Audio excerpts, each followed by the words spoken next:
النداء الأخير للسادة المسافرين، طائرتكم على وشك الإقلاع.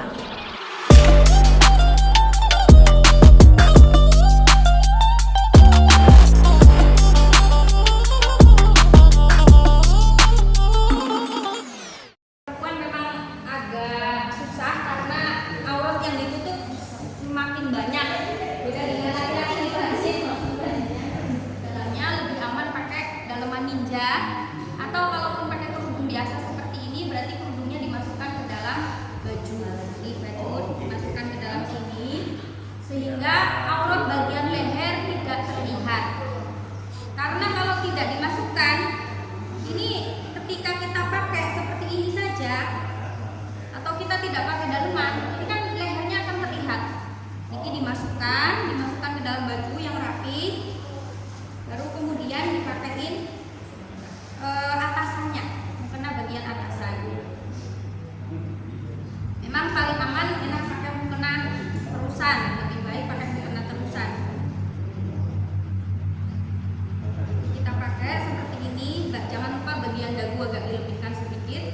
Bagian ini bisa pakai piku tadi sarung tangan, bisa pakai sarung tangan, dipakai seperti ini, nyambut tuh, bisa dipakai. Nah, ini pakainya juga jangan lorot-lorot. Dipakainya kira-kira bajunya tertutup, sehingga bagian pergelangan tangan bisa aman, tidak terbuka seperti ini. Ini seperti ini. Jadi bajunya dimasukkan ke dalam sarung tangan, sama seperti legging yang dimasukkan ke dalam kaos kaki, seperti itu. Nanti bagian ininya yang diikat, berarti tinggal bagian baju mawon, gamisnya yang pakai sabuk, bisa pakai sabuk korset atau korset yang kecil nih, kan ada ya korset yang kecil seperti itu, atau memanfaatkan tas juga nggak masalah, kita jadikan sebagai sabuk bagian bajunya. Karena kalau kita menyabuki bagian mukena, ini kan agak susah ya, bagian mukena agak susah, jadi seperti itu. Atau pakai bawahannya, kita pakai bawahannya berarti dengan secara otomatis baju kita sudah tersabuki.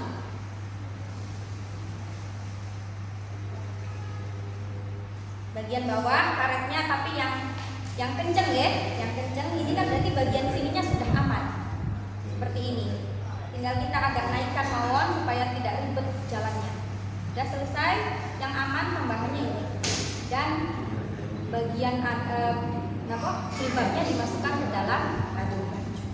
Seperti itu. Kemudian kita bisa jalan seperti itu. Leggingnya sama. Leggingnya dimasukkan ke dalam kaos. Itu yang perlu diperhatikan. Atau kalau mau nggak pakai mukena, semisal pakai baju, nggak masalah juga, nggak apa-apa. Tapi yang perlu diperhatikan adalah berarti kerudungnya harus memenuhi persyaratan. Kerudungnya harus memenuhi persyaratan. Misal pakai bergo yang panjang,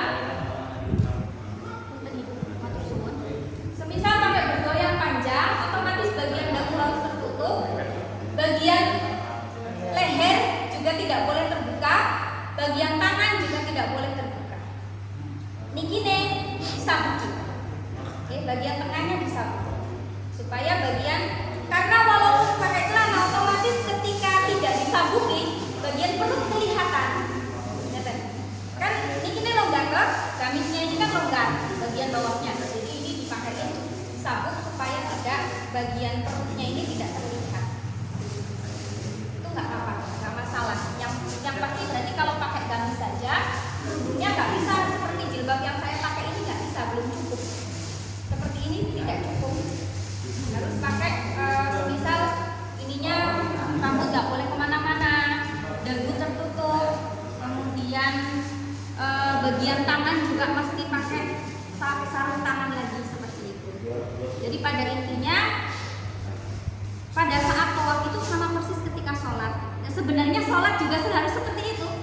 Sholat itu kedah seperti itu.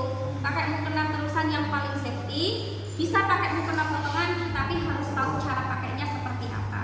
Karena auratnya perempuan ketika sholat yang hanya terlihat, yang boleh terlihat itu hanyalah wajah Dan kedua telapak tangan